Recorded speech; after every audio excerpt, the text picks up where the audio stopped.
We can't make you a morning person, but we can make your mornings better. Switch on to 94.3 Royal FM.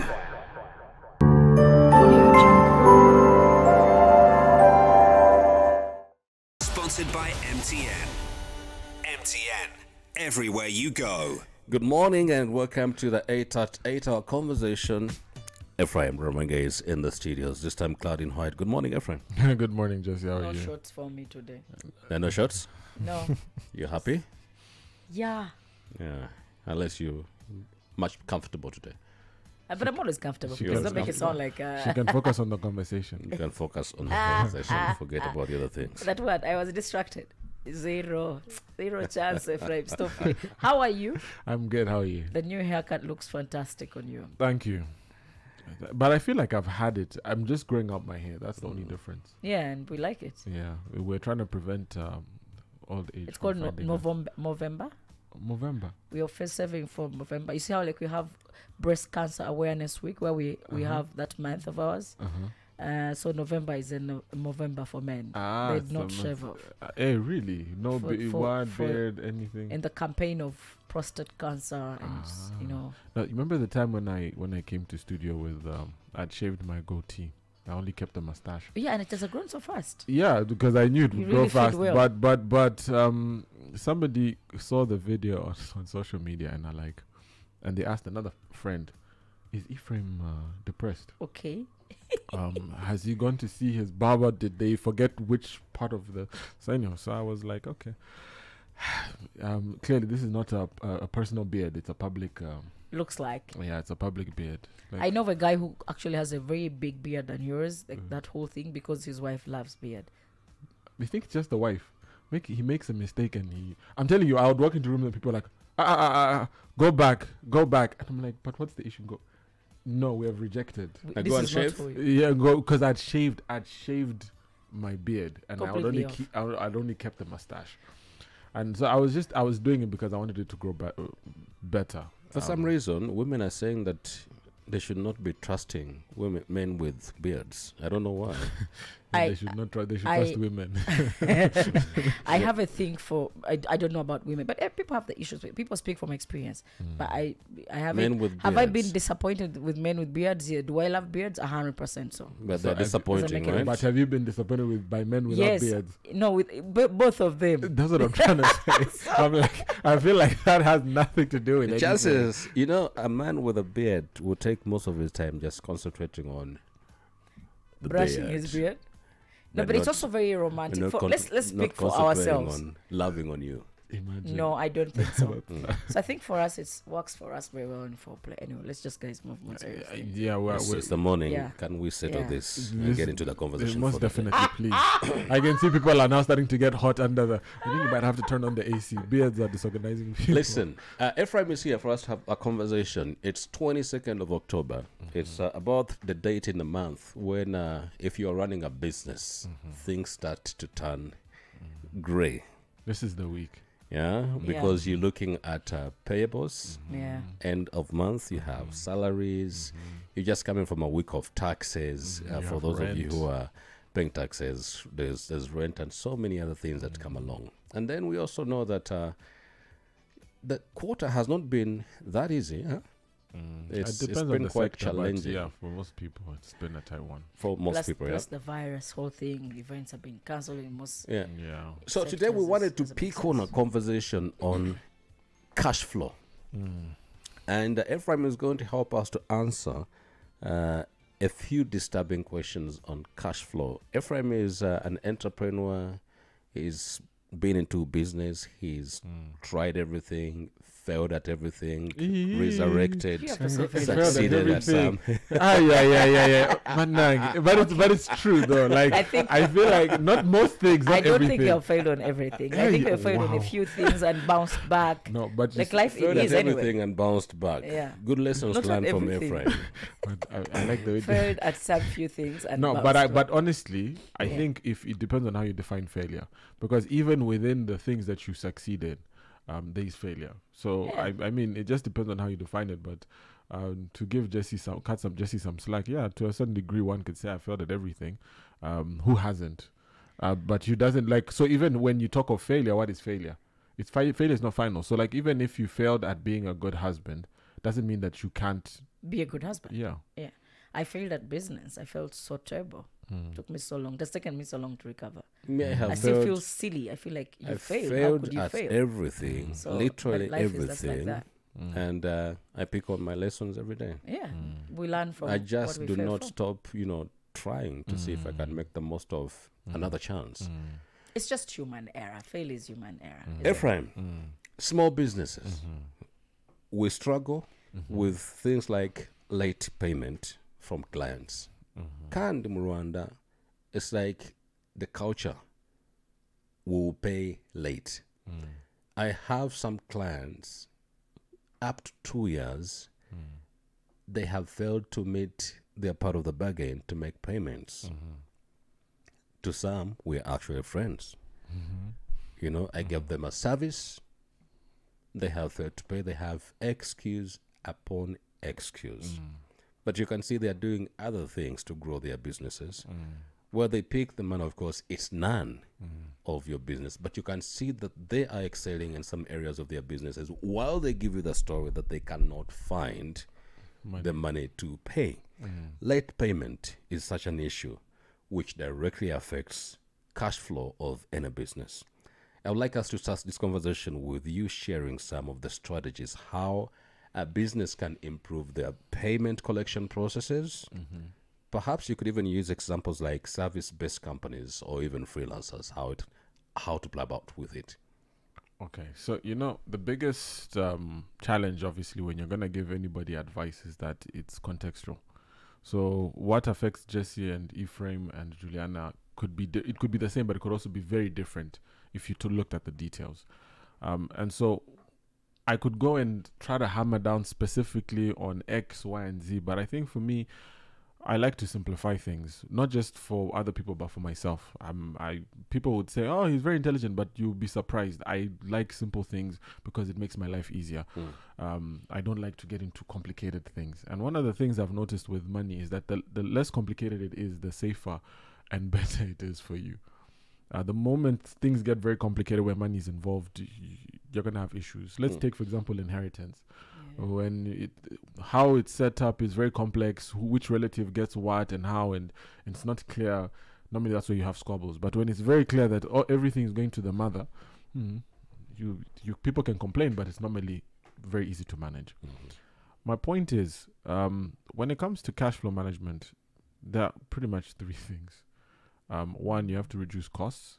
Two, you have to increase revenue. And three, you have to get an injection of capital. It's that simple. Those are your three strategies. You can apply some of them, you can apply all of them, you can apply one of them, but those are the three. You either reduce your costs, increase your revenue, or you figure out a way to get capital injected into the business. Now, the reason why I put them in that order is based on order of control. Have you ever tried to go get a bank loan, Juliana? Yeah. How long did it take? It's a procedure. It's a procedure. And it's tiresome. Sometimes it's very quick. It depends on which bank. You're talking of more cash. That's not gonna solve your problem, my guy. that can 50K, 100K wants to do anything. That's when you can borrow even just lying down on your bed anyway. But I'm talking of, like, let's say you need an injection of 5 million. You're a small business. Have to write a lot of sign a lot of paperwork. And it's a lot of. Now, when you're going large amounts that need collateral, that's another story. I remember Jesse one time reached out. I'm not gonna tell his business on air, but I remember there was a time when we were driving, I think, to Belize's. The other time when she was giving away some things. It was a birthday. Yeah, it was her birthday. Yeah. So she was doing some community work on her birthday. So we're driving to the location, and Jesse's like, "Man, I need to sort out a payment. I think it was for taxes. I can't remember, and I need money. Where can I get money?" Then I told him, "Have you ever gone to a bank to ask for money?" Because at that juncture, I think it was the only option. And he needed the money, I think, the next day or that same day. I can't remember. It was really unrealistic in terms of timelines. And automatically, when you hear that you need money in 2 days, 1 day, 2 days, a bank or a lending institution or injection of capital flies out the window. because it's so hard to get money. It's not the right option at that moment. Okay, now let's move on to getting customers. Have you ever, you said you started a business and you failed at it, Julian? Yeah. Sorry, the way you look at me, you want to beat me. I'm sorry for talking. It's just something, a wound I'm still healing from. Okay, let me not rub it too much, but when it came to finding customers, how easy was it? Well, it's never easy. You just have to be aggressive on the market. So, but it's still easier than getting a bank loan. I think so. If you have a good product. Yes. But it's not easy. It's not easy, but you just talk your way out until you, because I'm one of those people that will actually insist you until you give me the business. So I think it's easy to get a customer than getting a bank loan. Okay. Now, let's go to reducing costs. Jesse looks like he saves. But I think saving is not the word, because most people struggle to save. Let's talk about just making a decision not to spend money. Like just sitting here and saying, you know what? I'm not going to spend 100K today. That's one of the biggest decisions that I've actually made. Yeah. Choosing not to spend money. Actually, yesterday. How are you doing that, though? Yesterday, I was forced to eat in a restaurant. And as I paid the bill, which was about 8,500. You felt a lot of pain. I had an appointment with somebody, and that person did not show up. Imagine. You know, I had planned to have my lunch at my house, then go for the appointment. The person rushed me, saying he had another meeting. I reached the restaurant. Ordered? And he did not show up on time. So I felt guilty just sitting around. Yeah. And so I decided to order for something to eat as I wait on. As I paid that bill, I felt so bad because I already have food in my house prepared for me, and I'm not going to eat it, and I'm spending the money because I've made some choices. I am not going to spend money. So at least not on me. I can buy food for somebody else, but not on me in a restaurant. But you see, so at the end of the day, you not spending money is a choice. It's you to decide. Yes. But if you wanted capital today at the bank, it's not just you saying, I want it and you will get it, no? If you want customers, it's not like, oh, I want them and I'll get them, no? There are other people involved. But when it comes to spending money, it's 100% on you. So when we look at reducing costs, generating revenue, and getting an injection of capital, the easiest is to reduce costs. And so whenever I talk to entrepreneurs, I even have a meeting after this to go sit down with an entrepreneur, and they're having serious cash flow challenges. And unfortunately, with cash flow, it's like health. You don't understand how valuable it is until you don't have good health. Yeah. You carry yourself and you do things thinking, I'm good, until you fall sick and you're like, okay, why didn't I just eat a little bit more fruits? Why didn't I exercise a little bit more? Why didn't I just watch what I drank, what I did, how I carried myself, just to ensure, because when you lose it, to get it back, it's another story. And so it's the same thing with cash flow. Cash flow, we take it for granted. When you have money in your pocket, you're a little bit more generous. You're a little bit more unintentional when it comes to deciding how to invest the capital. And so what happens a lot with a lot of entrepreneurs, the first thing to go is how they spend money. The one that's within their control. So that's now again reducing costs. So it's two-sided. The same way you said, you spent money, you went out, you spent money, and you had already had food cooked at home. So you lost twice. You lost on the money you had spent on the food at home and the food you had spent at the restaurant. The money you had spent on the food at the restaurant. The same thing happens even with reducing costs. If you go the route of, from a cash flow perspective, overspending and taking on more costs than necessary, you're losing twice. Because one, you're spending more than you need to on what you need to spend. So that's the first loss. Then you are spending on things. You're losing capital that you could invest in other things that could generate more revenue. Cost. Yeah, thank you. I was trying to find a simpler way to put it, but opportunity cost associated with overspending. Now, what I normally tell entrepreneurs is the first thing you need to do is figure out what's sucking out money out of your pocket. Let's plug the leak. Because even if you got an injection of capital, if you're spending too much, it still won't. It's not sustainable. Even if you're generating all the revenue in the world and your margin is good, if you're still overspending, you're going to find yourself back at square one. So the first step is always to reduce cost. It's within your control. You check the leakages. Exactly. So are you overpaying for workers? I say this a lot. And it makes sense. My time as an entrepreneur, I've been an entrepreneur from 2010. That's 14 years. One thing that I've noticed is that we tend to think that the more staff you have, that means the more staff members, the team members you have in a team, the better the team or the better the organization.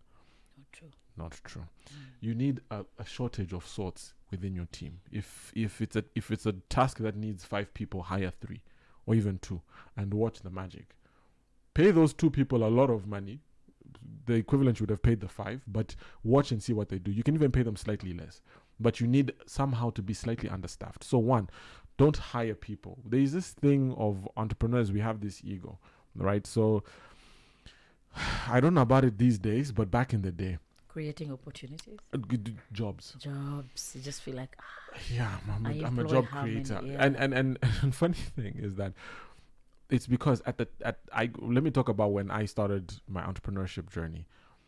There was this whole thing of Africa rising, the African narrative, Afro-capitalism, this belief that the solution to Africa's problems, we have a young population and job creation, we need to create I don't know how many jobs to lift 300 million people out of poverty. That was the song, and the story was it was SMEs that were going to do that. And so we believed that, or at least I believed that my role was to create employment. That's not my role. Employment is a byproduct, and that's what I want every entrepreneur to see. Like, you have a desire.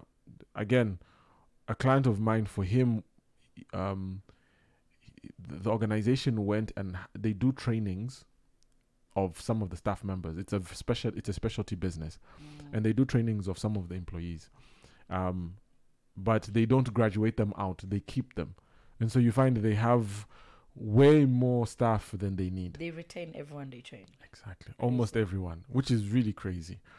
And it's because of this noble cause of creating employment. But your job is not to create employment. Your job is to create value. Because imagine you create employment, but you can't pay people salaries. You'd rather have a few people that you pay very well. You see their lives move forward. They can invest in the economy. Your business can grow. You can create more jobs from that growth. But when you decide and you say, my main sole purpose as an entrepreneur is to create employment, that's a mistake. Listen, there's an example here. For instance, let's look at a graphic designer. Mm-hmm. A graphic designer might experience delays in receiving payments after delivering on a project. They are a solo entrepreneur. And they have this question: how can they improve their invoicing and follow-up strategies? Because I think this can also be in your control. When do you invoice? By law, most companies know that an invoice should be paid within 30 days, right? But it's more expensive. Is this a weak law? No, it's very hard to enforce commercial contracts. But I've learned, there's a saying I love so much. It says that very hard to enforce commercial contracts, but very easy to enforce social and marital contracts. That's what I'm coming to my point. Actually, I like the way Jesse look at Juliana. What contract do you guys have on a social level? The way he's looking at you. But it's my point. But that's besides the point. I think he was just trying to look at me so he can hear my opinion on that. He wants to see if he shook the table enough. He's not shaking any table. It has not even expensive drinks. Yeah, it's stable. It's very stable. On 6 legs. I tell you. But I think one thing that I really have come to learn about life in general. Actually, I was listening to a podcast about a guy called Les Schwab. So Les Schwab is a very brilliant man, and he built a very good business. Similar, and actually his understanding of business is similar to that of this gentleman, Sam Walton, the man who built Walmart. And these guys were like, how can we expand our businesses? Because we are one man. We can't be in 20 locations at the same time. So how can we ensure that what we desire to see in Nyamirambo, if we have a business there and in Remera and it's consistent, how can we ensure that it's what we get? What we want is what we get, and it's one word. It's incentives. Incentives. What's in it for the other person? So the person who's running that business of yours in that location, what's in it for them? Is the deal sweet enough for them to look out for your interests as well? Are your interests aligned according to the incentives? The same thing happens with payment. Whenever you want money from a client, you need to figure out what's in it for them to pay you on time. There's a client of mine recently, and I've been really struggling to get this money out of this client. And again, I will sit here and I will talk about my own experience. I won't just tell you stories. I've really tried to get money out of this client, and the client, they have a very good business. The cash flow is decent, but I think internally they might have their own challenges. And so they have to prioritize who they pay. And, finance people also are shameless. They'll tell you, they're like, us not paying you, what will it do for us? Like, what would it, like, if we don't pay you, how will it affect our ability to earn income? Because you're offering, let's say, that's too much marketing, or you're offering, especially if you're a graphic designer, you've already done the work, you've already given it over. And so the only thing that the client can do is maybe come back to you for changes. And then that's when you can maybe try to convince them to pay you a little bit before you do any more work. But they'll tell you, but what's in it for me to pay you? I'm not incentivized. And so I can't tell you what would make your client pay you, but you need to look at how to convince somebody to pay you. And what does that mean? So this particular client, I realized that the biggest challenge with this client is, like any person, they would want to be people of their word. And for me, they had given me that word a couple of times and promised me that they're going to honor the obligation. So what I told them, I'm like, look, at the end of the day, you guys are now getting to the point where you are becoming liars. Because I knew very well that these people, what mattered to them were being people of integrity. Then I also simplified it for them. I said, you cannot maybe pay me the whole amount, but maybe pay it in installments so that it's not a large amount that you have to look at. So after you've taken care of all the important things like salaries and suppliers, at least you are like, there's something left small, let me give it to Ephraim. But that will allow you to be people of your word. And it didn't even take a week. I got my first installment after I'd been chasing them for I don't know how many months. And so that's what I would tell any person who's looking for payment. Figure out what is important to the person who you're chasing payment from. And also figure out where the bottleneck is. Because you might find that the bottleneck is not the finance person who you are in contact with. It might be his boss. Or it might not even be that. It might be the person the line manager. So if you did, again, graphic design work, then that maybe is in the marketing department, brand and imaging as an example.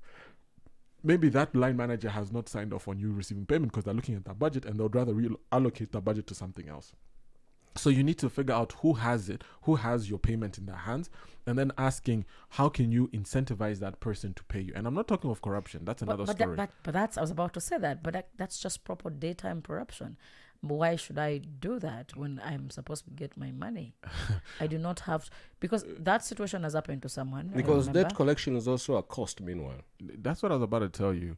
You're about to tell us about somebody who was very, very frustrated by an institution that's failed to pay them for months, and simply because someone did not get a kickback, someone in finance was just sitting on someone's papers. Then you escalate. I know that clients I've dealt with who you can see someone is sitting on your thing because for whatever reason, sometimes it's not even just a kickback. They just want to frustrate you. You escalate. If you can, you escalate. And normally when you escalate, if the money is there, you get your payment. What I'm just trying to say is that, again, don't be naive about how the world works. Human beings are driven by incentives. Everybody is driven by incentives. There's a saying that I love that the strong rule the weak, the wise rule the strong, and incentives rule them all. Everybody's driven by what's in it for them. And even if it's not financial material gain, some people it's just altruistic. Even philanthropists. Why do philanthropists give away lots of money when others are looking for money? It's because they feel good. They can go to bed and say, I'm a good person. I gave away $1 billion. It's driven by and that's it. Human beings are driven by incentives. So once you figure out what is driving the person who's sitting across from you who's refusing to release money, then you can figure it out and you can talk to them. Again, you'll find clients who are more difficult than others for whatever reason, but at the end of the day, they're human beings. And if they're married, if it's a man, he was convinced by a woman to and they got married. If it's a woman, she was proposed to and she said yes, meaning that she can say yes even to you. So you have to figure out how you can negotiate with this person. We have 1 minute to end the conversation because of time. Now, many companies are hesitant to take debt, yet proper use of debt we know can help with cash flow management. I personally, I am shy to taking credit to sort problems. I would rather wait and try to fix the problems by waiting on those who owe me to find the money, and then problems can wait on because I don't want to create another situation. But some people talk of that there are ways how businesses can use lines of credit or loans effectively without putting themselves at risk in being able to manage their cash flow problem. That's a very hard one. Why? Because you know my stance on credit. I'm anti-credit. Though I know an economy needs credit to thrive, it needs credit to grow on the grand scheme of things. But for me personally, I find that leverage is such a risky game. It's like fire, right? Fire, if you use it well, it can cook your food, it can keep you warm, but have fire on the whole night. It's like a candle.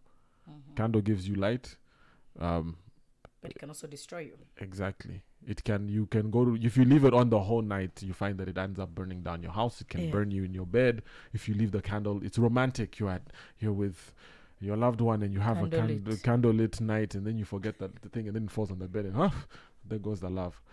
So my point is love is burnt. My love goes up in smoke, no pun intended. But my point is, it's the same thing with debt. Debt can be very effective, but you have to use it very sparingly, to the extent that if you make a mistake, it doesn't kill you. In the sense that if you take that debt and whatever you used it for does not work out. So pretty much that's it in a nutshell. Like for me, that's the 2 cents. If you can avoid it, by all means necessary. If you have to take it, use it wisely. Exactly. The 8 at 8, Ephraim Romenge, on a conversation on cash flow management. I feel like we need more time on this subject, really, to get into the several examples and situations that businesses find themselves in. Somebody who doesn't want to pay, even while their business is thriving, but they just choose not to pay. But they simply go and pick more stock from China. Yeah, because they are convinced that you're not important. And so that's I'm telling you, like, if you're as a graphic designer or freelancer, the route of the law enforcement not take such matters seriously? So you see what we need to do. So in the US, there's something called Duns and Brad. Anywho, it's a credit rating. It's a comprehensive credit rating score. So right now, only financial institutions and Rwanda Revenue and government institutions can lodge a complaint into your CRB. Right now, we don't have that for businesses. So if we could, I go the route of the law. I get an injunction that you owe me if I provide evidence, and I can file it in your CRB. That should be something that they introduce. I know it would make people pay very fast. Well, I hope it's working for RRA, having dragged people to CRB. I know it is. I know a couple of people who have had to get serious about honoring their commitments because they were in the process of getting a bank loan, and they find Rwanda Revenue there, and it's like, he's on the way. Yeah. And then some banks are like, okay, you will have to is Rwanda Revenue factored into your payment? Because also sometimes, because banks would sometimes ask you for a credit clearance certificate, sometimes they would say, no, it's okay. But if you do owe them, you need to make sure that it's factored into the loan we give you. Thank you so much, Ephraim, for the insights. Jean-Baptiste, I know we've kept you waiting, but the news is up next. Kigali in the Morning brings you the 8 at 8.